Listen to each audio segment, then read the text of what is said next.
Hello everyone, welcome to UPPCS at home. तो हम लोग मिडिवल हिस्ट्री में जो अकबर है ये टॉपिक कर रहे थे। और अगर अभी तक आपने चैनल सब्सक्राइब नहीं किया है तो प्लीज़ कर लीजिए, क्योंकि ऐसे ही मिडिवल हिस्ट्री और जितने भी अदर सब्जेक्ट हैं हम उसके प्रीवियस ईयर क्वेश्चंस को देख रहे हैं, जो कि आपके प्रीलिम्स के पॉइंट ऑफ व्यू से काफ़ी इम्पोर्टेंट है। इसके साथ में आपकी जो हिंदी के प्रीवियस ईयर क्वेश्चंस हैं वो भी हम देख रहे हैं, क्योंकि अभी यूपीपीसीएस का मेंस लगा हुआ है 2025 का। तो उसके लिए आप वो सीरीज फॉलो कर सकते हैं, या जिसका अभी मेंस नहीं है वो भी हिंदी के लेक्चर्स को बिल्कुल देख सकता है। तो चलिए स्टार्ट करते हैं। इसमें जो लास्ट क्वेश्चन था, the first person to be given proper status of the Diwan by Akbar was. तो किसको ये दीवान का स्टेटस दिया गया था अकबर के द्वारा? तो ये थे मुजफ्फर खान तुर्बती। ठीक है। दीवान जो एक वर्ड है, इसको अडॉप्ट किया जाता था मुस्लिम्स के द्वारा during the period of Umar caliph. और इस वर्ड को यूज किया जाता था फॉर ट्रेजरी डिपार्टमेंट। तो जो ट्रेजरी डिपार्टमेंट को देखता था उसको ही कहा जाता था दीवान। तो सबसे पहले दीवान का जो ये टाइटल है ये किसके लिए दिया गया था? तो मुजफ्फर खान तुर्बती के लिए। ठीक है, ये याद रखिएगा। नेक्स्ट है, in which measures Todarmal achieved fame. तो टोडरमल को हम जानते हैं। टोडरमल को किस लिए जाना जाता है? तो टोडरमल को जाना जाता है लैंड रेवेन्यू सिस्टम के लिए। ठीक है। Todermal achieved fame in the field of land revenue. Akbar introduced the Dehshala or Japti system of land revenue collection in 1580 to consolidate Mughal Empire. ठीक है। तो जब भी हमें टोडरमल के बारे में पूछा जाएगा कि टोडरमल किस पर्टिकुलर फील्ड से रिलेटेड थे, तो वो लैंड रेवेन्यू सिस्टम से रिलेटेड थे। ठीक है। आगे देख लेते हैं। देखिए, इसमें डायरेक्टली यूपीपीसीएस मेंस 2012 में ये क्वेश्चन पूछा गया है कि टोडरमल जो थे वो किस चीज से रिलेटेड थे। तो Todarmal was associated to land revenue reforms. ठीक है, ये याद रखना है। इसके बाद में आगे देख लेते हैं। Who among the following was the connecting link between Shershah and Akbar in land revenue administrative measures. ठीक है। तो कौन था कनेक्टिंग लिंक शेरशाह और अकबर के बीच में? इसका आंसर भी टोडरमल है। ठीक है। तो टोडरमल बेसिकली इसमें ये कह सकते हैं कि इंटरमीडिएट कौन था इन दोनों के बीच में? तो शेरशाह और अकबर के बीच में लैंड रेवेन्यू सिस्टम से रिलेटेड जो भी कनेक्टिंग लिंक जिसने बना रखी थी, तो टोडरमल थे, क्योंकि वही उनका डिपार्टमेंट था और वही लैंड रेवेन्यू के मेजर्स को वो देखते थे। तो इसीलिए इसको टोडरमल सेटलमेंट भी नाम दिया गया है। ये लिखा हुआ है टोडरमल सेटलमेंट। ठीक है। आगे देख लेते हैं। Arrange the following events of Akbar's regime in their chronological order. तो इसमें जो है, जो इवेंट पहले हुआ है उसको पहले लगाना है और जो बाद में हुआ है उसको बाद में लगाना है। तो इस तरीके से एक क्रोनोलॉजी बनती है। ठीक है। तो जो अकबर ने जिजिया एबॉलिश किया था, जो पहला दिया हुआ है, ये 1564 में हुआ था। ठीक है। ये लिखा हुआ है Akbar abolish jizya in 1564 AD. The construction of Ibadat Khana occurred in 1575। तो ऑब्वियसली इबादत खाना का जो कंस्ट्रक्शन हुआ था ये बाद में हुआ। अब ये इबादत खाना कहाँ पे है? ये है फतेहपुर सीकरी में। ठीक है। ये कंस्ट्रक्शन हुआ था 1575 में, तो ये इसके बाद में हो गया। फिर आता है साइनिंग ऑफ महजार। तो साइनिंग ऑफ मजार जो है ये 1579 में हुआ था, तो ये इबादत खाना के कंस्ट्रक्शन के बाद में हुआ था। फिर लास्ट में आता है फाउंडेशन ऑफ दिन ई इलाही इलाही। तो ये सबसे लास्ट में हुआ है, 1582 में हुआ है। ठीक है। जो दिन ई इलाही जो फाउंड किया गया था रिलीजियस हार्मनी के लिए, तो ये बेसिकली हिंदू और मुस्लिम के लिए रिलीजियस हार्मनी जो इस्टेब्लिश की गई थी दिन ई इलाही के फॉर्म में अकबर के द्वारा, ये 1582 में की गई थी। ठीक है। तो इस तरीके से हमने क्या देखा कि अकबर ने जिजिया एबॉलिश की थी 1564 में। फिर इबादत खाना का कंस्ट्रक्शन हुआ 1575 में। फिर जो मजहार है इसको साइन किया था 1579 में। फिर लास्ट में दिन ही इलाही, जो ये हिंदू मुस्लिम के बीच की कॉन्फ्लिक्ट्स को रिजॉल्व करने के लिए, हिंदू मुस्लिम के अच्छे रिलेशंस के लिए ये स्टैब्लिश की गई थी दिन ई इलाही। ये 1582 में की थी। ठीक है। तो फिर से देख लेते हैं। एबॉलिशन ऑफ जिजिया 1564 में। फिर कंस्ट्रक्शन ऑफ इबादत खाना 1575 में। साइनिंग ऑफ महजार 1579 में। फाउंडेशन ऑफ दिन-ई-इलाही ये 1582 में, ठीक है। तो सबसे लास्ट में दिन-ई-इलाही का ये जो फाउंडेशन हुआ है, इस तरीके से हमें याद रखना है। तो फर्स्ट, सेकंड, थर्ड, फोर्थ यही इसका सही सीक्वेंस है। आगे देख लेते हैं। अब अगेन इसको भी हमें क्रोनोलॉजिकल ऑर्डर में अरेंज करना है। तो इसका आंसर क्या है देख लेते हैं। सबसे पहले शेख मुबारक, who was the father of Abul Fazl and Faizi, passed away in 1593 CE. Then Faizi died in 1595 CE. Then assassination of Abul Fazl occurred in 1602 and इसके बाद में अकबर सन Daniyal passed away in 1605 CE. ठीक है। दोबारा देख लेते हैं कि जो फादर ऑफ अबुल फजल थे Sheikh Mubarak and Faizi passed away in 1593. Faizi died in 1595 CE.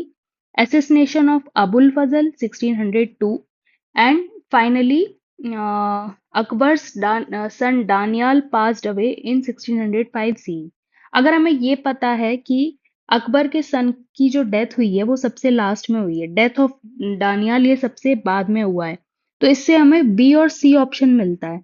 लेकिन अगर हमें ये पता है कि डेथ ऑफ शेख मुबारक सबसे पहले हुआ है, ठीक है, तो हम इसके सही आंसर तक पहुंच सकते हैं कि डेथ ऑफ शेख मुबारक सबसे पहले हुआ था, उसके बाद में डेथ ऑफ फैजी हुआ था, उसके बाद में अबुल फजल का एसेसिनेशन हुआ था और फाइनली अकबर के सन की डेथ हुई थी। ठीक है, तो इस तरीके से क्रोनोलॉजी के क्वेश्चंस आते हैं और आगे भी आते रहेंगे, इसलिए इनको अच्छे से देखिएगा। फिर है विच हिस्टोरियन सेड दिन ई इलाही इज ए रिलीजन। ठीक है, दिन ई इलाही हमने देखा था कि ये दिन ई इलाही जो है ये आपका किस ईयर में स्टैब्लिश हुआ था, अभी हमने देखा था। दिन ई इलाही स्टैब्लिश हुआ है आपका 1582 में फॉर रिलीजियस हार्मनी। ठीक है, अकबर ने स्टैब्लिश किया था दिन ई इलाही को 1582 में। तो वही पूछा जा रहा है कि दिन ई इलाही को किस हिस्टोरियन ने इसको एक रिलीजन बोल दिया था। तो ये Din Ilahi was not a religion but an ideology based on Sufi pantheism. Jahangir's contemporary Mohsin Fani mentioned Din Ilahi as an independent religion in his text Dabistani Mazahib. ठीक है, आगे देखते हैं सुल ई कुल। ठीक है, तो सुल ई कुल इसको हम लोग कभी कभी अपने आंसर में भी यूज करते हैं, जो हिस्ट्री के आंसर होते हैं उसमें कहीं पे रिलीजियस हार्मनी को अगर हमें दिखाना होता है, हिंदू और मुस्लिम के यूनिटी थी अकबर के टाइम पे, सुल ई कुल करके कुछ प्रैक्टिस किया जाता था, तो ये हम भी अपने आंसर में लिखते हैं। तो सुल ई कुल क्या है, यूनिवर्सल पीस एंड फ्रेटर्निटी, इसको अकबर ने अडॉप्ट किया था। It was the result of political generosity, religious tolerance and liberal cultural attitude. तो सारे के सारे सही हैं।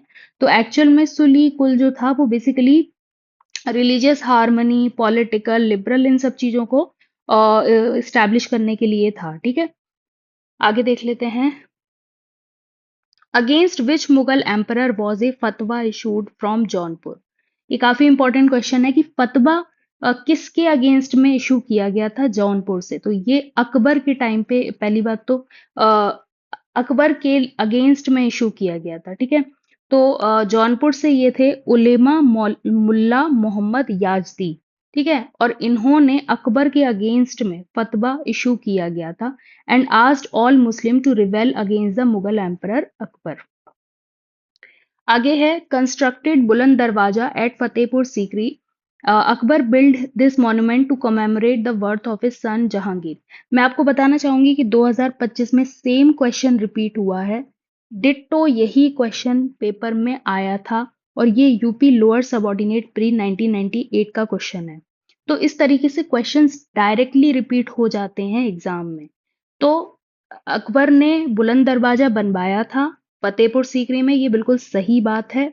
लेकिन जो इसका रीजन दिया है कि अकबर ने ये अपने बेटे के बर्थ के टाइम पे ये बनवाया था, तो ये गलत है।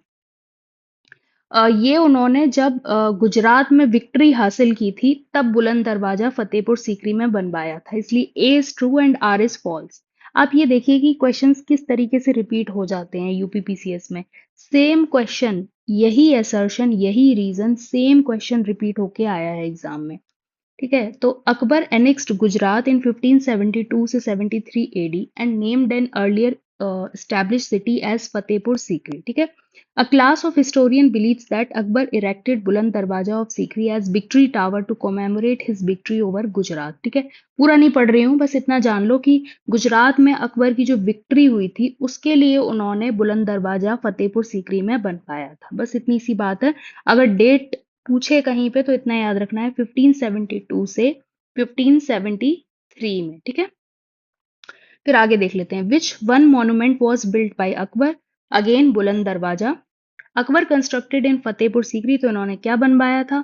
तो पंचमहल आपको देखने को मिलेगा. कहाँ पर? फतेहपुर सीकरी में. फतेहपुर सीकरी में कई सारी बिल्डिंग का कंस्ट्रक्शन हुआ है. ठीक है. इसी तरीके से पंचमहल भी उन बिल्डिंग में से एक बिल्डिंग पंचमहल भी है वहां पे. अगर आप कभी फतेहपुर सीकरी गए होंगे तो आपने देखा होगा. तो मैंने तो देखा है, मैं गई थी फतेहपुर सीकरी, वहां पे मैंने पंचमहल देखा था. ठीक है. तो एक के ऊपर एक लेयर्स ही बनी हुई है एंड ऐसे करके 5 लेयर्स हैं. जो छत हैं वो बनी हुई हैं. 5 स्टोरी एक छत वो महल बना हुआ है. तो उसी को ही पंच महल के नाम से जाना जाता है. फिर नेक्स्ट है, विच of the following forts was not constructed in the reign of Akbar? तो इनमें से क्या अकबर के टाइम पे नहीं बना है? पहला है रेड फोर्ट ऑफ दिल्ली, फिर है आगरा फोर्ट, फिर है Allahabad fort and then Lahore fort. तो देखिए, जो रेड फोर्ट है दिल्ली का, ये शाहजहां के टाइम पे बना था. जो लाल किला है दिल्ली का, उसको शाहजहां के टाइम पे बनवाया गया था. और ये जो रेड फोर्ट है, ये इसका कंस्ट्रक्शन रेड सैंडस्टोन से किया गया था और इसको कंप्लीट किया गया था 1648 में. ठीक है. ये भी इंपॉर्टेंट है कि इसका कंस्ट्रक्शन कब कंप्लीट हुआ था, क्योंकि कभी कभी क्रोनोलॉजी में आ जाता है. तो ये बस इतना जान लेना है कि 1648 में ये खत्म हुआ था इसका कंस्ट्रक्शन. लेकिन जो आगरा फोर्ट है, इलाहाबाद फोर्ट है और लाहौर फोर्ट है, ये सारे के सारे फोर्ट अकबर के टाइम पे बने हैं. कौन कौन से? Agra fort, Allahabad fort, then Lahore fort, then तीनों, ये Agra fort, Allahabad fort and Lahore fort. Lahore fort, ये तीनों के तीनों जो हैं वो अकबर के टाइम पे बने हैं. ठीक है. नेक्स्ट देख लेते हैं, who among the following translated the Mahabharata into Persian? ये काफी इंपॉर्टेंट क्वेश्चन है और ये कई बार रिपीट हुआ है. ठीक है. ये क्वेश्चन अभी आप देखोगे कितनी बार रिपीट हुआ है. तो ये महाभारत को पर्शियन में किसने कन्वर्ट किया था? तो ये थे अब्दुल कादिर बदौनी. नाम याद रहेगा, अब्दुल कादिर बदौनी. इन्होंने ट्रांसलेट किया था महाभारत को पर्शियन लैंग्वेज में और इसको इन्होंने नाम दिया था रज्मनामा. इसको इन्होंने क्या नाम दिया था? रज्मनामा. ये लिखा है रज्मनामा, बुक ऑफ बार्स. ठीक है. तो महाभारत को पर्शियन लैंग्वेज में ट्रांसलेट किया था. किसने किया था? अब्दुल कादिर बदौनी ने. और इसको इन्होंने नाम दिया था रज्मनामा. ठीक है. अब देखिए क्वेश्चन जो पीसीएस प्री 2001 में आया है और ये आपका पीसीएस प्री 2003 में भी आया है, यूपी यूडीए एलडीए प्री 2002 में भी आया है. Persian translation of the Mahabharata is titled as. तो ये अभी हमने देखा था कि जो पर्शियन ट्रांसलेशन हुआ था उसको रज्मनामा नाम दिया था. किसने? अब्दुल कादिर बदौनी ने. ठीक है. ये क्वेश्चन डिट्टो रिपीट हुआ है. दूसरा है, Razmnama is the Persian translation of which Hindu text? तो ये किस किताब को कन्वर्ट किया गया था पर्शियन में रज्मनामा के नाम से? तो ये थी महाभारत. ठीक है. महाभारत एक्चुअल टेक्स्ट है और इसको पर्शियन लैंग्वेज में कन्वर्ट किया था, रज्मनामा नाम दिया था. किसने? अब्दुल कादिर बदौनी ने. नेक्स्ट है, who translated the Ramayana into Persian language in accordance with the wishes of Akbar? तो अब्दुल कादिर बदौनी. ठीक है. अब यही क्वेश्चन था यूपी आरओ एआरओ प्री 2016 में, ये क्वेश्चन पूछा गया है. और ये क्वेश्चन कितनी बार रिपीट हो चुका है, इसमें बार बार वही नॉलेज को रिपीट किया जा रहा है. कभी ये पूछ लिया जा रहा है कि बुक को नाम क्या दिया था? तो रज्मनामा दिया था. किसने ट्रांसलेट किया था? तो अब्दुल कादिर बदौनी ने किया था. किस लैंग्वेज में कन्वर्ट किया था? तो पर्शियन लैंग्वेज में कन्वर्ट किया था. किस टेक्स्ट को कन्वर्ट किया था? तो महाभारत को कन्वर्ट किया. मतलब सेम नॉलेज को बार बार रिपीट किया जा रहा है, बस कभी कुछ और पूछ लिया जाता है, कभी कुछ और पूछ लिया जाता है. फिर नेक्स्ट है, who of the following was awarded the honour of Zari Kalam by king Akbar? अब ये भी काफी अच्छा क्वेश्चन है कि जरी अलम का जो टाइटल है या फिर ये ऑनर है, ये किसको दिया गया था? तो ये थे मोहम्मद हुसैन. ठीक है. ये भी याद रखना है कि जरी कलम का टाइटल अकबर के द्वारा किसको दिया गया था, तो ये थे Mohammad Hussain. Muhammad Hussain from Kashmir was one of the famous writer in Akbar's court, who was adorned with the honor of Jari Kalam by King Akbar। ठीक है, तो ये जो जरी कलम का टाइटल था ये अकबर ने दिया था, किसको दिया था? मोहम्मद हुसैन जो कि कश्मीर के थे, इनको ये टाइटल दिया गया था। ठीक है, क्या टाइटल दिया था? मोहम्मद हुसैन जो कश्मीर के थे उनको टाइटल दिया था जरी कलम। क्या टाइटल दिया था? जरी कलम। और ये किसके द्वारा दिया गया था? जरी कलम का जो टाइटल था ये किसके द्वारा दिया गया था? तो ये दिया गया था आपका अकबर के द्वारा। फिर नेक्स्ट है famous Jain scholar who was respected by Akbar. ठीक है, तो ये काफी अच्छा क्वेश्चन है कि किस जैन स्कॉलर को अकबर के द्वारा रिस्पेक्ट किया गया था? तो ये थे हरि विजय सूरी। ठीक है, नाम याद रखना है, हरि विजय सूरी, जो कि जैन स्कॉलर थे जिनको अकबर ने रिस्पेक्ट किया था। ठीक है, so Hari Vijay Suri was the Jain monk who stayed for a few years in the court of Akbar and was honored with the title of Jagat Guru। ठीक है, तो इनको एक टाइटल भी दिया गया था जगत गुरु। ये अच्छा क्वेश्चन है कि हरि विजय सूरी को और रिस्पेक्ट किया गया था अकबर के कोर्ट में और इनको एक और टाइटल दिया गया था जिसका नाम है जगत गुरु। ठीक है, आगे देख लेते हैं। Indian ruler contemporary of queen Elizabeth first of England was. ये भी अच्छा क्वेश्चन है कि क्वीन एलिजाबेथ के टाइम पे कौन से रूलर थे, मतलब इंडिया में कौन से रूलर थे जब क्वीन एलिजाबेथ फर्स्ट थी इंग्लैंड में? तो इंडिया में थे Akbar. The Indian ruler contemporary of queen Elizabeth first of England was Akbar. ठीक है, तो ये कुछ टाइम 1600 के टाइम की बात होगी, तब उस टाइम पे अकबर थे। फिर एलिजाबेथ का जो टेन्योर था ये 1558 से लेके 1603 तक चला है। और जो अकबर का है वो है 1556 से 1605। तो कुछ कॉन्टेम्परेरी थे ये एक दूसरे के, मतलब जिसको आप कहते हैं कि समकालीन थे। Who among the following emperors में be called an enlightened despot. तो एनलाइटेंड डेस्पॉट ये किसके लिए यूज किया गया है? किस मुगल एम्परर के लिए यूज किया गया है? तो ये अकबर के लिए यूज किया गया है। Akbar was a great ruler whose empire extended from Bengal to Afghanistan in the north and Kashmir to Godavari in the south. He was a secular emperor and the complete authority of the empire was vested in him. ठीक है, तो ये basically secular थे, ये हमें पता है कि हिंदू मुस्लिम यूनिटी पे इन्होंने बहुत काम किया हुआ है। ठीक है, and the complete authority of the empire was vested in him. ठीक है, तो काफी इनका लंबा कार्यकाल भी था, इधर बंगाल से लेके अफगानिस्तान तक नॉर्थ में और कश्मीर से लेके गोदावरी तक साउथ में। ठीक है, इतना डिटेल में वैसे जाना नहीं है, जो मेन बात है वो यही है कि ये किसको दिया गया था टाइटल, एन एनलाइटेंड डिस्पॉट, तो ये बेसिकली अकबर को दिया गया था। अब नेक्स्ट हम लोग आ गए जहांगीर पे। तो पहला है in whose reign was the treaty of Chittor signed between Mughal and Rana of Mewar. ठीक है, तो ये जहांगीर के बारे में ही बात हो रही है कि जहांगीर के टाइम पे एक ट्रीटी थी चित्तौर, ट्रीटी ऑफ चित्तौर, ये साइन की गई थी मुगल और राणा ऑफ मेवाड़ के बीच में। तो ये कुछ टाइम रहा है 1615 एडी का। उस टाइम पे ट्रीटी ऑफ चित्तौर साइन की गई थी मुगल और राणा ऑफ मेवाड़ के बीच में। ठीक है, एंड राणा ने एक्सेप्ट कर लिया था the allegiance of Mughal emperor and Jahangir return Mewar and Chittorgarh to Rana. इसीलिए जो राणा जो थे उन्होंने एलिगेंस जो है वो एक्सेप्ट कर लिया था मुगल एम्परर का, मतलब जहांगीर जो थे उस टाइम पे, और जहांगीर ने उनको मेवाड़ और चित्तौड़गढ़ रिटर्न कर दिया था। होता क्या था कि ये जितने भी मुगल किंग्स होते थे ये अपना बोला बाला बनाने के लिए क्या करते थे ना कि उनको ऐसे उनकी कोई जगह जो होती थी वो हड़प लेते थे। ठीक है, बिल्कुल सही वर्ड है, हड़प लेते थे।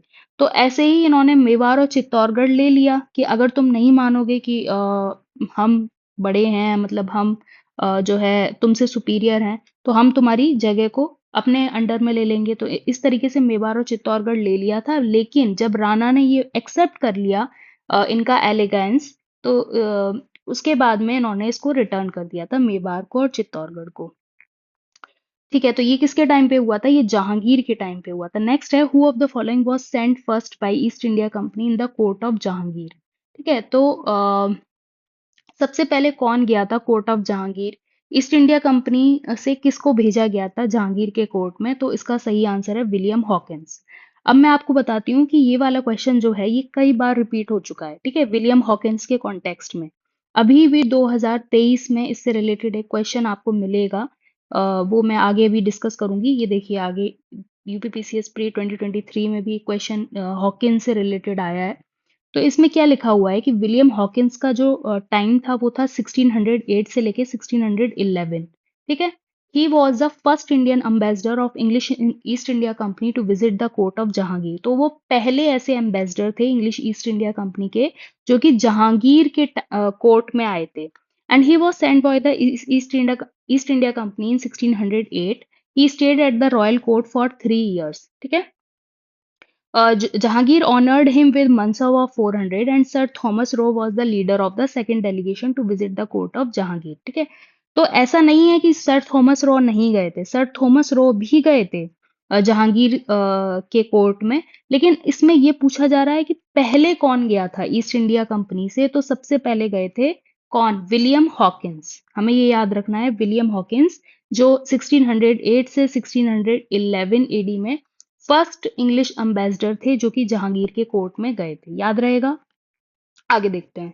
Mughal emperor Jahangir gave the title English Khan to, ठीक है। अब ये भी काफी अच्छा क्वेश्चन है कि इंग्लिश खान का जो टाइटल है वो किसको दिया गया था? तो ये विलियम हॉकिंस को दिया गया था, ठीक है। ये जहांगीर के टाइम पे विलियम हॉकिंस गए थे। सबसे पहले यही इंग्लिश थे जो गए थे और इनको ही ये टाइटल इंग्लिश खान दिया गया था विलियम हॉकिंस को, ठीक है। यूपीपीसीएस री एग्जाम प्री 2015 का क्वेश्चन है। The next है with reference to the Captain Hawkins, which of the following statement is correct?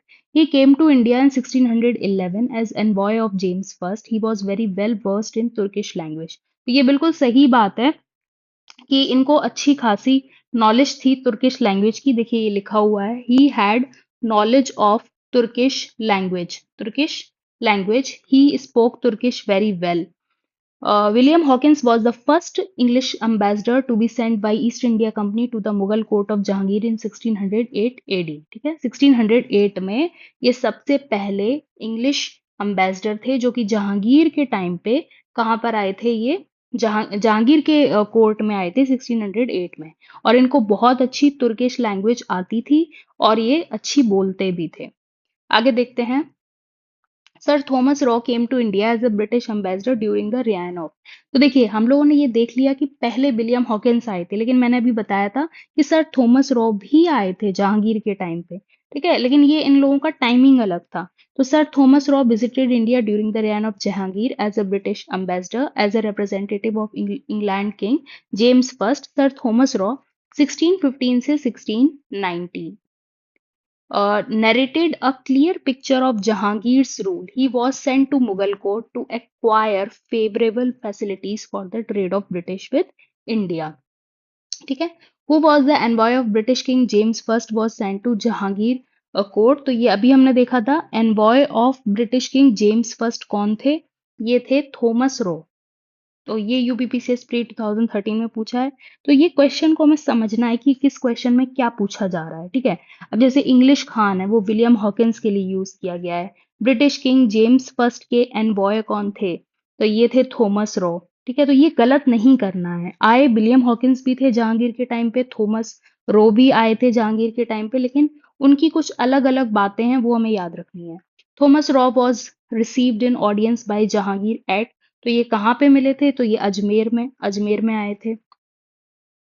आगे देख लेते हैं। थॉमस रॉ मेट जहांगीर इन 1616 एट अजमेर, ठीक है। ये डेट याद रखनी है, कहाँ पे आए थे? ये अजमेर में आए थे। He stayed in India till 1619। In 1619 he returned England with the decree of Jahangir that the British would be welcomed in the Mughal court with great zeal, ठीक है। A Dutch traveller who has given a very valuable account of the reign of Jahangir was, तो वो कौन थे? वो थे Francisco पेल्सर्ट, ठीक है। ये भी हमें याद रखना है। इसमें स्पेसिफिकली डच डच ट्रैवलर बोला है, तो वो थे फ्रांसिस्को पेल्सर्ट, ठीक है। अब हम सबके बारे में जान लेते हैं कि पीटर मुंडी जो थे ये भी एक ब्रिटिश ट्रैवलर थे जो कि शाहजहां के टाइम पे आए थे। ये हमें याद रखना है कि पीटर मुंडी एक ब्रिटिश ट्रैवलर थे जो कि शाहजहां के टाइम पे आए थे। देन ये ब्रिटिश ट्रैवलर थे पीटर मुंडी। फिर हैं निकोलो मनुकी, ये इटालियन ट्रैवलर थे जो कि during the time of succession war, at the time of succession war ये आए थे। देन विलियम हॉकिंस, ये अभी हमने देखा था विलियम हॉकिंस जिनको इंग्लिश खान भी कहा जाता है। तो ये विलियम हॉकिंस कब आए थे? ये आए थे आपके जहांगीर के टाइम पे, ठीक है, during the reign of Jahangir. Then Francisco Pelsaert, ये डच ट्रैवलर थे और क्वेश्चन में यही पूछा जा रहा था कि डच ट्रैवलर कौन आए थे जहांगीर के टाइम पे, तो फ्रांसिस्को पेलसर्ट आए थे, ठीक है। आगे देख लेते हैं। Which one foreign traveller visited India during the reign of Jahangir, Jahangir के टाइम पे कौन आए थे? तो फ्रांसिस्को पेलसर्ट आए थे। आगे देख लेते हैं। देखिए ये क्वेश्चन सेम क्वेश्चन रिपीट हुआ है, यूपीपीसीएस प्री 2017 में सेम क्वेश्चन रिपीट हुआ है। तो इसीलिए हमें क्वेश्चन को भी अच्छे से पढ़ना है और उसका एक्सप्लेनेशन भी अच्छे से पढ़ना है, क्योंकि क्वेश्चंस जो हैं वो इसी में से ही बनते हैं। Which Mughal emperor has no mausoleum in India? तो देखो, औरंगजेब का मौजोलियम मिल जाएगा इंडिया में, बाबर का नहीं मिलेगा, और हुमायूं का भी मिल जाएगा, ठीक है। तो औरंगजेब का तो एक तो बीवी का मकबरा है, वो कहाँ पे है? वो औरंगाबाद महाराष्ट्र में है। ऐसे ही हुमायूं की बात की जाए तो हुमायूं का तो दिल्ली में है। तो इस तरीके से, लेकिन जहांगीर और बाबर का यहाँ पे नहीं है, क्योंकि आपको देखने को मिलेगा कि बाबर का काबुल में है, जो मौजोलियम है बाबर का कहाँ पे है? बाबर का काबुल में है। एंड जहांगीर का कहाँ पे है? तो जहांगीर का शाहदरा लाहौर में है, ठीक है। तो बाबर का काबुल में है एंड जहांगीर का शाहदरा में है, ठीक है। आगे देख लेते हैं। तो ये दोनों ही इंडिया में नहीं है। और इस टाइप का क्वेश्चन भी इस बार आया था कि मैच करने के लिए आया था कि जहांगीर का मौजोलियम कहाँ पे है, अकबर का कहाँ पे है, हुमायूं का कहाँ पे है, एंड आपका औरंगजेब का भी शायद पूछा था। तो ऐसे करके तीन चार ऑप्शंस दिए थे एंड उनको मैच करना था। ये सेम क्वेश्चन 2025 में आया है। तो ये बस अगर इतना पता है कि किसका मौजोलियम कहाँ पे है, तो हम इजिली जो है इसको अच्छे से मैच कर सकते हैं। The next question है, which of the following Mughal emperor wrote his autobiography in Persian? Persian में किसने अपनी ऑटोबायोग्राफी लिखी है? तो जहांगीर ने लिखी है। ये भी एक अच्छा क्वेश्चन है। तो जहांगीर ने जो अपनी ऑटोबायोग्राफी लिखी है वो पर्शियन लैंग्वेज में लिखी है, जिसका नाम है तुजु की जहांगीरी। तुजु की जहांगीरी, ये पर्शियन लैंग्वेज में किसने लिखी है? जहांगीर ने लिखी है अपनी ऑटोबायोग्राफी। फिर आता है बाबर, बाबर ने तुजु की बाबरी लिखी है और ये आपकी तुर्किश लैंग्वेज में लिखी है, ठीक है। ये जो डिफरेंस है ना दोनों का, ये बिल्कुल अच्छे से ध्यान रखना है कि जहांगीर ने जो अपनी ऑटोबायोग्राफी लिखी है वो पर्शियन लैंग्वेज में लिखी है, तुजु की जहांगीरी। लेकिन बाबर ने जो ऑटोबायोग्राफी लिखी है वो लिखी है तुर्किश लैंग्वेज में, तुजु की बाबरी। नेक्स्ट है the killer of Abul Fazl was rewarded by. तो अबुल फजल का जो किलर था ना, उसको किसने रिवॉर्ड किया था? तो जहांगीर ने रिवॉर्ड किया था। फिर नेक्स्ट देख लेते हैं। Of the following who had revelled against the Mughal emperor Jahangir? तो जहांगीर के अगेंस्ट में किस किसने रिवेल किया था? तो जहांगीर का जो एल्डेस्ट सन है खुजराऊ, ये थे, खुर्रम थे और महाबत खान थे, ठीक है। ये तीन लोग थे जिन्होंने रिवेल किया था जहांगीर के अगेंस्ट में, ठीक है। दोबारा नाम देख लो, खुर्रम, महाबत खान एंड खुजरो। तो खुजरो जो थे वो जहांगीर के एल्डेस्ट सन थे, सबसे बड़े बेटे थे। और आसिफ खान जो थे वो जहांगीर के वाइफ के आई थिंक भाई थे। जहां तक मुझे याद है जहांगीर की वाइफ थी नूर जहां और उनके भाई थे आसिफ खान, ठीक है। और जो इत्माद-उद-दौला थे, इत्माद-उद-दौला उनके फादर थे नूर जहां के, और आसिफ खान इनके ब्रदर थे नूर जहां के। और खुर्रम, महाबत खान और खुसरो, इन तीनों ने रिबेल किया था जहांगीर के अगेंस्ट में। आगे देखते हैं, who of the following was not a member of Nur Jahan junta? तो इसमें जो है जहांगीर जो थे वो नूरजहां की जनता में मेंबर नहीं थे। बाद बाकी ग्यास बेग जो ये थे, वही इत्माद-उद-दौला, उन्हीं को ग्यास बेग बोला जाता है। मिर्जा ग्यास बेग भी इनको बोला जाता है या फिर इनको इत्माद-उद-दौला भी बोला जाता है, ठीक है। इसके साथ में असफ खान, सही बता रही है ना? हाँ, असफ खान जो थे ये नूरजहां के भाई थे, ये भी उनके जनता के मेंबर थे। और खुर्रम भी जो शाहजहां जिनको बोला जाता है, मतलब जहांगीर के ही बेटे थे, जो प्रिंस खुर्रम, तो वो भी जनता दरबार में मेंबर थे। ग्यास बेग थे, असफ खान थे, खुर्रम थे, बट जहांगीर नहीं थे जनता के मेंबर। फिर नेक्स्ट है शाहजहां पे आ गए हम लोग। Who among the following shifted the capital of the empire from Agra to Delhi? तो किसने अपनी एम्पायर को आगरा से दिल्ली शिफ्ट किया था? तो ये हमें अच्छे से पता है कि शाहजहां ने किया था। देखिए, इसको हम ऐसे भी समझ सकते हैं कि जो रेड फोर्ट है दिल्ली वाला, और लाल किला जो है दिल्ली वाला, वो किसने बनवाया था? वो शाहजहां ने बनवाया था। ठीक है, तो उस टाइम पे ही उन्होंने आगरा से दिल्ली शिफ्ट किया होगा अपना एम्पायर। तो Shahjahan shifted the capital from Agra to Shahjahanabad, Delhi. Which Mughal emperor abolished the Persian court custom of Sijda, which was begun by Balban? तो जब आपने पढ़ा होगा, बलबन पहले देखा होगा, तो उसमें देखा होगा कि बलबन के टाइम पे सिजदा, पैबोज, ये सारी चीजें कस्टम चलते थे। ठीक है, तो इसको किसने एबॉलिश कराया था, इसको किसने खत्म कराया था? शाहजहां ने इसको खत्म कराया था। ठीक है, आगे देखते हैं।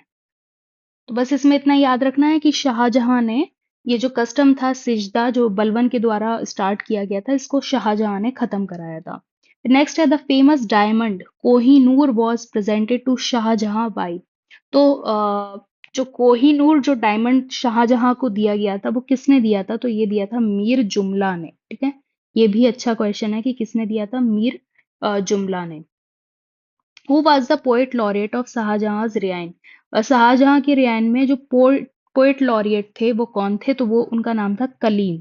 पोएट कलीम, जिनको अबू जलही भी कहा जाता है, became a member of the court of Shahjahan. तो क्या नाम है? पोएट कलीम। ठीक है, ये याद रखना है।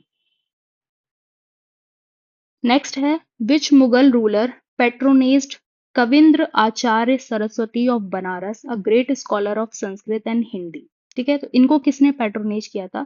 तो Mughal ruler Shahjahan patronised Kavindra Acharya Saraswati of Banaras, a great scholar of Sanskrit and Hindi. ठीक है, ये यूपीपीसीएस प्री 2022 का ही क्वेश्चन है। फिर नेक्स्ट है who had led a deputation of Banaras pandits before the Mughal emperor to seek the abolition of pilgrim tax on Banaras and Allahabad? इसका क्या answer है? कविंद्र आचार्य। देखिए, क्वेश्चन कोई आ रहा है तो वो ऐसे ही नहीं आ जाता है, कहीं ना कहीं वो क्वेश्चन पहले कभी पूछा हुआ होता है, रिपीटेड क्वेश्चंस ही रहते हैं। अब ये जो क्वेश्चन 2022 में आया है, कविंद्र आचार्य सरस्वती ऑफ बनारस, इन्होंने जो है क्या करा था, इन्होंने मुगल एम्परर शाहजहां के पास गए थे to seek seek the abolition of pilgrimage tax on Banaras and Allahabad. तो ऐसा कोई पिलग्रिम टैक्स लगता होगा बनारस में, इलाहाबाद में, उसके लिए गए थे कविंद्राचार्य। और ये 2000 में पूछा गया था, अगेन ये 2022 में रिपीट कर दिया गया, तो ये क्वेश्चन रिपीटेड ही माना जाएगा। Who among the following deserves the credit for the construction of Lal Qila? इसके बारे में हम कई बार पढ़ चुके हैं कि लाल किला जो दिल्ली में बनवाया वो शाहजहां ने बनवाया था। और शाहजहां ने अपनी कैपिटल जो है आगरा से शिफ्ट कर ली थी शाहजहानाबाद। ठीक है, Shah Jahan transferred his capital from Agra to Shahjahanabad Delhi and laid the foundations of Shahjahanabad on his name. Red Fort is an important monument of Shah Jahan. चलो बस इतना बहुत है, फिर आगे देखते हैं। Which of the following among Mughal emperor constructed the Jama Masjid of Delhi? ये भी काफी इंपॉर्टेंट क्वेश्चन है। आज जो प्रेजेंट टाइम में हम जामा मस्जिद देखते हैं दिल्ली में, अगर ये पूछा जाए किसने बनवाया था, तो ये शाहजहां ने बनवाया था। ठीक है, Jama Masjid of Delhi was built by Shah Jahan. He left behind a great legacy of structures constructed during his reign. Buildings constructed by Shah Jahan are, तो कौन कौन से बिल्डिंग्स, इंपॉर्टेंट बिल्डिंग्स हैं जो शाहजहां ने बनवाए हैं? उसमें आता है दीवानी आम, दीवानी खास, शीश महल, मोती मस्जिद आगरा, देन खस महल, देन मुजम्मन बुर्ज, नगीना मस्जिद, जामा मस्जिद दिल्ली, ताजमहल, रेड फोर्ट। ठीक है, तो ताजमहल भी वी नो कि वो शाहजहां ने बनवाया था। रेड फोर्ट जो दिल्ली वाला है वो भी शाहजहां ने बनवाया था। जामा मस्जिद दिल्ली वाला, ये भी शाहजहां ने बनवाया था। तो there are so many buildings जो शाहजहां के टाइम पर या फिर शाहजहां ने ही बनवाई थी। ठीक है, तो क्वेश्चन क्या था? जामा मस्जिद ऑफ दिल्ली किसने बनवाया था? शाहजहां ने। आगे देखते हैं। Upanishads were translated into Persian during the reign of. ठीक है, तो ये भी एक अच्छा क्वेश्चन है और ये देखिए कितनी बार रिपीट हुआ है। UPPCS pre 1992, 2009, UPPCS mains 2006। Upanishads को पर्शियन में ट्रांसलेट किया था, किसके टाइम पे किया गया था? तो ये शाहजहां के टाइम पे किया गया था। The Upanishads were translated into the Persian language during the reign of Shah Jahan by his son Dara Shikoh as Sirr ई अकबर। ठीक है, तो ये खुद के बेटे शाहजहां के ही बेटे दारा शिकोह ने उपनिषद्स को पर्शियन लैंग्वेज में कन्वर्ट किया था। मतलब इन मुस्लिम्स की जो एक अच्छी बात है वो ये है कि इन्होंने जो अच्छे टेक्स्ट हैं उनको इन्होंने अपने पर्शियन लैंग्वेज में कन्वर्ट करवाया कि अगर कोई अच्छी चीज़ है तो उसको हमें कन्वर्ट करना चाहिए और उससे कुछ सीखना चाहिए या उसको हमें इम्प्लीमेंट करना चाहिए। ठीक है, तो ये बहुत अच्छी बात है इनकी। और इन्होंने जो है इसको दारा शिकोह ने कन्वर्ट किया था और इसको नाम दिया था उपनिषद को सिर ई अकबर। ठीक है, फिर नेक्स्ट है who was given the title of Shah बुलंद इकबाल बाई शाहजहां। तो ये जो टाइटल है ये खुद शाहजहां ने अपने बेटे को दारा शिकोह को दिया था। क्या है? शाह बुलंद इकबाल। ठीक है, शाह शाहजहां से ही हम याद रख सकते हैं शाह एंड बुलंद इकबाल। फिर नेक्स्ट है the Upanishad were translated into Persian by Dara Shikoh under the title. तो उपनिषद को किस टाइटल से कन्वर्ट किया था, मतलब पर्शियन लैंग्वेज में जो टेक्स्ट कन्वर्ट किया था उसको क्या नाम दिया था? तो वो था सिर ई Akbar. Who was the author of Sirr ई अकबर? तो अभी हमने देखा था दारा शिकोह जो कि शाहजहां के ही बेटे थे। The first Muslim to study Hindu scripture was, तो ये भी इंपॉर्टेंट है, दारा शिकोह ही थे जिन्होंने हिंदू स्क्रिप्चर्स को रीड किया था। The first Muslim to study Hindu scripture was Dara Shikoh. The eldest son of Shah Jahan, Dara Shikoh, was a highly educated scholar and author. He studied many Hindu scriptures and translated योग, Vashita, Bhagavad Gita etc. in Persian language. ये कितनी अच्छी बात है कि शाहजहां के जो बेटे थे दारा शिकोह, उनको इतनी अच्छी हिंदू स्क्रिप्चर्स की नॉलेज थी, वो उसको पढ़ते थे और वो एक हाईली एजुकेटेड स्कॉलर थे। ठीक है, तो इन्होंने योग, वशिता और आपका ये भगवद गीता ये सब टेक्स्ट पढ़ रखा है और इसको पर्शियन लैंग्वेज में भी कन्वर्ट किया है। क्या नाम है इनका? Dara Shikoh. Where was Dara Shikoh buried? ठीक है, तो इनको कहाँ पे इनको दफनाया गया था? तो ये दिल्ली में। तो Dara Shikoh was handed over to Aurangzeb by a Baluchi chieftain named Malik Jiwan. ठीक है, इतना ज्यादा डिटेलिंग में जाने की जरूरत नहीं है, बस हमें ये पता होना चाहिए कि his head was buried in Taj Mahal complex in Agra and the body was buried in a tomb of Humayun Delhi. ऐसा हुआ था कि शायद कुछ डेथ पेनल्टी थी। औरंगजेब ने दारा शिकोह के लिए एक डेथ पेनल्टी जो है वो लगा दी थी, तो इस वजह से उनका जो है जो हेड था वो ताजमहल में ही बुरीड कर दिया गया था और जो उनका ओवरऑल जो बॉडी थी वो टॉम्ब ऑफ हुमायूं दिल्ली में की गई थी। ठीक है, आगे नेक्स्ट देख लेते हैं। फिर है Who among the following was the governor of Deccan for the major part of शाहजहां's reign? ठीक है, तो शाहजहां के टाइम पर दक्कन का गवर्नर कौन था? तो औरंगजेब थे। ठीक है, तो इसको हम ऐसे भी समझ सकते हैं कि जो बीवी का मकबरा है, ठीक है, वो कहाँ पे है? वो औरंगाबाद महाराष्ट्र में है। तो वो किसका पार्ट है? दक्कन का पार्ट है। इसीलिए जो मेजर टाइम के लिए जो गवर्नर जो रहे थे शाहजहां के टाइम पर, तो वो औरंगजेब थे, जो कि इन्हीं के बेटे थे, औरंगजेब थे। वो गवर्नर रहे थे दक्कन के। ठीक है, अब ये किस टाइम पे रहे थे? तो 1636 से लेके आपका 44 AD, ये पहले फर्स्ट टाइम ये रहे थे, फिर उसके बाद में सेकेंड टाइम के लिए भी रहे थे 1653 से लेके 1658 तक। ठीक है, दो टाइम के लिए। फिर औरंगजेब आ गए हम। Aurangzeb succeeded Shahjahan to the Mughal throne, ये पता है, बिल्कुल सही बात है।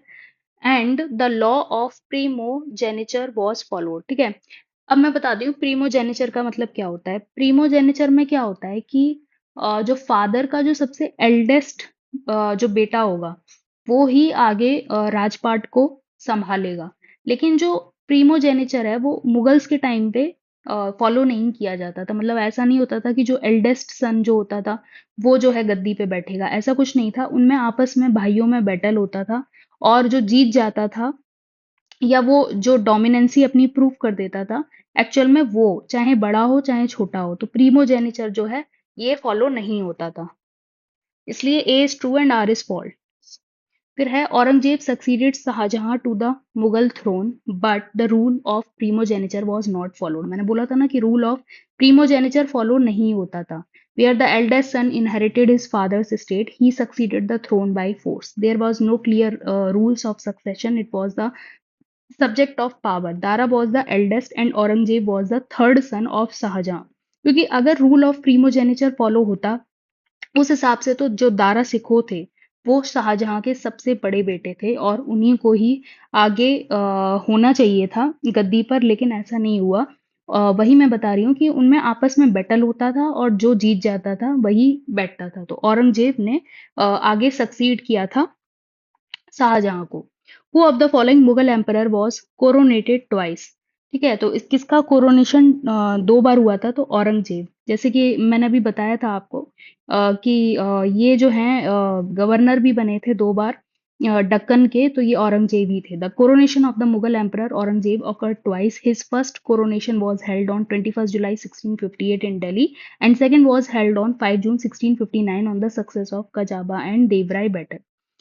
फिर इसके बाद में नेक्स्ट है ये वाला जो क्वेश्चन है, इसमें क्रोनोलॉजिकल ऑर्डर में बताना है कि औरंगजेब ने कौन सा बैटल पहले लड़ा, कौन सा बाद में लड़ा। ठीक है, तो इसको डायरेक्टली हम डेट्स के अकॉर्डिंग देख लेते हैं।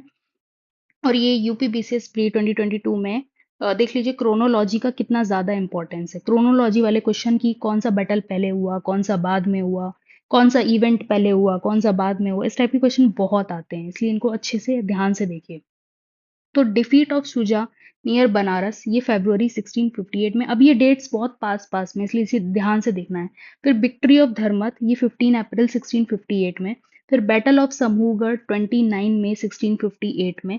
Then battle of Deorai 1659 AD में। ठीक है, दोबारा देख लो। Defeat of Shuja near Banaras फरवरी 1658 में। विक्ट्री ऑफ धर्मत 15 अप्रैल 1658 में।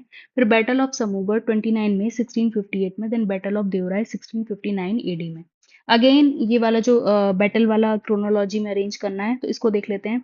बैटल ऑफ सरनाल गुजरात में ये 1572 में हुआ था। ठीक है, अकबर ने इब्राहिम मिर्जा को जो है इसमें हरा दिया था। ठीक है, फिर नेक्स्ट है शेरशाह सूरी ने हुमायूं को बैटल ऑफ बीलग्राम, जो बैटल ऑफ बीलग्राम है उसी को बैटल ऑफ कन्नौज भी कहा जाता है। तो 1540 में शेरशाह सूरी ने हुमायूं को हरा दिया था। और 1658 में औरंगजेब ने दारा शिकोह को हरा दिया था बैटल ऑफ धर्मत में। फिर बैटल ऑफ जजाऊ जो है वो बहादुर शाह फर्स्ट और मोहम्मद आजम शाह के बीच में 1707 में हुआ था। ठीक है, तो इस तरीके से हमें बस ये पता होना चाहिए कौन सा बैटल कब हुआ। तो जो बैटल ऑफ सरनाल है ये 1572 में हुआ था। फिर बैटल ऑफ बीलग्राम या फिर बैटल ऑफ कन्नौज जो है 1540 में हुआ था। देन बैटल ऑफ धर्मत ये 1658 में हुआ था, औरंगजेब ने दारा शिकोह को हरा दिया था। फिर नेक्स्ट है बैटल ऑफ जजाऊ। तो बैटल ऑफ जजाऊ जो है ये 1707 में हुआ था। इस तरीके से हमें फिर क्रोनोलॉजी में अरेंज करना है। तो सबसे पहले जो है बैटल ऑफ बीलग्राम हो जाएगा 1540 में। फिर बैटल ऑफ सरनाल 1572 में हो जाएगा। फिर बैटल ऑफ धर्मत 1658 में हो जाएगा एंड लास्ट में बैटल ऑफ जजाऊ 1707 में हो जाएगा। नेक्स्ट है which son of Aurangzeb revolted against his father weakening his father's position against the Rajput. ठीक है, तो कौन सा सन था औरंगजेब का? इसका आंसर है अकबर। अकबर से यहाँ पे बेसिकली जो बात की जा रही है वो अकबर टू की बात की जा रही है। तो Mohammad Akbar the rebellious son revolted against his father Aurangzeb in 1681 AD. ये अकबर वो जोधाबाई वाला अकबर नहीं है, ये औरंगजेब का ही बेटा था, उसका नाम था अकबर। तो वो सबसे रिबेलियस सन था who has beacon the Aurangzeb's position against Rajput. Next है with which Mughal general did Shivaji sign the Treaty of Purandar in 1665? ये काफी इंपॉर्टेंट क्वेश्चन है। ट्रीटी ऑफ पुरंदर 1665 में शिवाजी और जय सिंह के बीच में साइन की गई थी। ठीक है, और ये क्वेश्चन कितनी बार रिपीट हुआ है। Aurangzeb sent Raja Jai Singh of Amber to fight against Shivaji. He made elaborated preparations and succeeded in besieging the Purandar fort where Shivaji lost his family and treasure. ठीक है, तो ये काफी इंपॉर्टेंट है। ट्रीटी ऑफ पुरंदर डेट बहुत इंपॉर्टेंट है, 1665 में हुई थी। पहली बात। और ये जयसिंह थे किसकी तरफ से? औरंगजेब की तरफ से। जयसिंह कहाँ के थे? आम्बेर के थे, ठीक है। Who among the following was called as Zinda Pir? तो जिंदा पीर किसको कहा जाता है? औरंगजेब को कहा जाता है जिंदा पीर। Aurangzeb was the third son of Shahjahan who was emperor of India from 1658 से 1707। इन्हीं को क्या कहा जाता था? जिंदा पीर।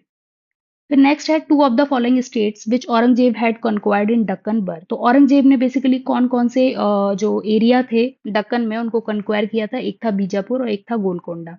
ठीक है, तो ये डेट भी याद रखनी है, ये बहुत इंपॉर्टेंट है। और ये दो बार क्वेश्चन आ चुका है, 2004 में आ चुका है, पीसीएस प्री में भी और लोअर सबऑर्डिनेट प्री में भी। तो औरंगजेब ने कैप्चर किया था बीजापुर को 1686 एडी में। कब किया था?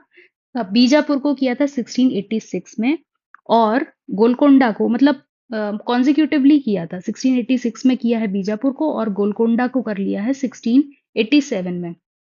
जब उन्होंने ऑलरेडी बीजापुर को 1686 में कंक्वायर कर लिया था, यानी कि कैप्चर कर लिया था, तो फिर उन्होंने सोचा मैं गोलकोंडा को क्यों छोड़ूं, तो 1687 में उन्होंने इसको भी कर लिया था। ठीक है, तो बीजापुर एंड गोलकोंडा बिल्कुल अच्छे से याद रखना है, ये भूलना नहीं है। When did Aurangzeb achieve victory over Bijapur? Same question repeat हुआ है, तो ये 1992 का क्वेश्चन था। उसके बाद में ये 2004 में भी ये दोबारा रिपीट हुआ है। फिर नेक्स्ट है who was the ruler of Golconda when Aurangzeb seize the fort of Golconda in 1687। ठीक है, तो बीजापुर को तो इन्होंने 1686 में किया था और गोलकोंडा को किया था 1687 में। तो 1687 में जब इन्होंने कॉन्क्वायर किया था या सीज किया था, तो उस टाइम पे कौन थे वहां के रूलर? तो वो थे अबुल हसन कुतुब शाह। ये नाम याद रखना है, अबुल हसन कुतुब शाह गोलकोंडा के राजा हुआ करते थे 1687 में।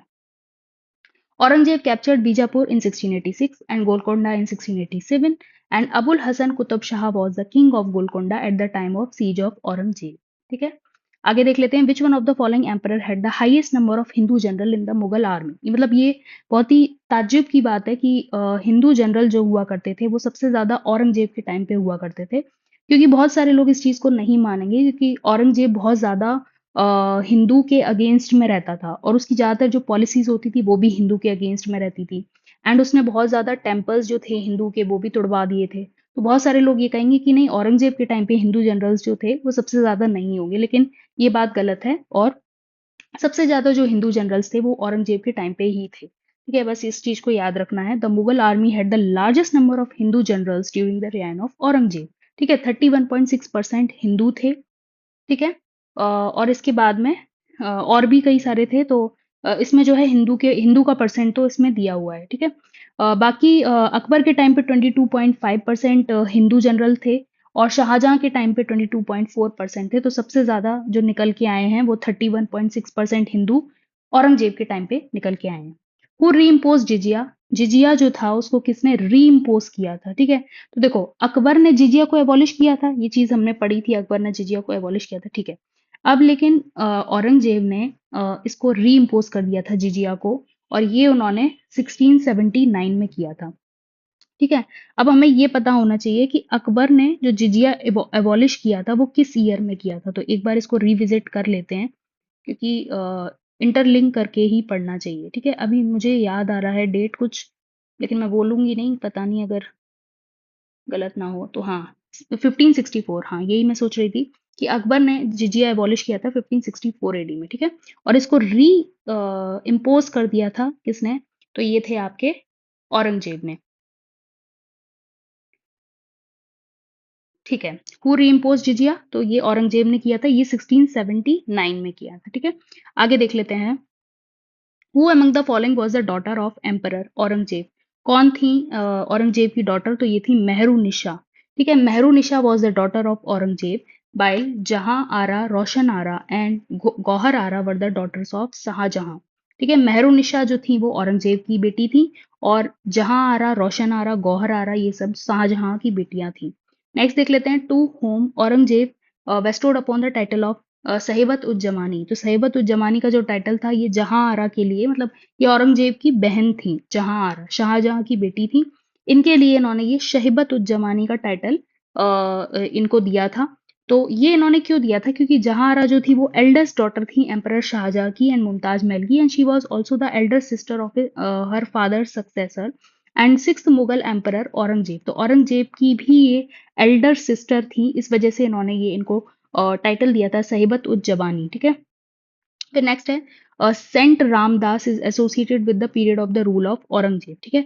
तो समर्थ रामदास या फिर संत रामदास, ये महाराष्ट्र के उस टाइम पे ग्रेट सेंट हुआ करते थे, ठीक है। और ये किसके टाइम पे हुआ करते थे, तो मुगल किंग औरंगजेब, ठीक है। आगे देख लेते हैं, which one of the following Tom is called the second Taj Mahal, तो जो मैं बीबी का मकबरा जो बोल रही थी, जिसको टॉम ऑफ रबिया उद दौरानी भी कहा जाता है। एक्चुअल में रबिया उद दौरानी जो है, ये औरंगजेब की जो वाइफ थी उनके लिए यूज किया जा रहा है, और वहाँ पे जो है बीबी का मकबरा या फिर टॉम ऑफ रबिया उद दौरानी, ये आपका औरंगाबाद महाराष्ट्र में, इसको सेकंड ताजमहल भी कहा जाता है, ये औरंगजेब ने बनवाया था। औरंगजेब कंस्ट्रक्टेड बीबी का मकबरा for his wife Rabia ud Daurani, which is an architectural wonder, ठीक है। इसी को क्या बोला जाता है, मिनी ताज भी कहा जाता है, ठीक है। बेबी ताज, मिनी ताज, ठीक है। या सेकंड ताजमहल इसको कहा जाता है। रबिया उद दौरानी का ये आपका टॉम्ब है। Moti Masjid in the red fort eight Delhi was built by, तो मोती मस्जिद जो रेड फोर्ट में बनवाया है दिल्ली में, वो बनवाया है किसने, ये बनवाया है आपका औरंगजेब ने। और मोती मस्जिद जो आगरा में बनवाया है वो शाहजहां ने बनवाया है। एक्चुअल में तो आगरा फोर्ट बनवाया था अकबर ने, लेकिन जो मोती मस्जिद बनवाया था आगरा में, वो बनवाया था शाहजहां ने। लेकिन मोती मस्जिद जो रेड फोर्ट में बनवाया है, वो औरंगजेब ने बनवाया है, लेकिन रेड फोर्ट एक्चुअल में बनवाया है शाहजहां ने, ठीक है। अब यहाँ तक हम लोगों ने कंप्लीट कर लिया है, इसके बाद में मुगल एडमिनिस्ट्रेशन से हम आगे कंटिन्यू करेंगे। अगर अभी तक आपने चैनल को सब्सक्राइब नहीं किया है तो प्लीज़ कर लीजिए, और हम लोग इसी तरीके से मिडिवल हिस्ट्री के और भी जो लेक्चर्स हैं आगे कंप्लीट करेंगे, और प्रीवियस ईयर क्वेश्चंस बहुत इंपॉर्टेंट हैं, सारे के सारे देखेंगे। चलिए, थैंक यू।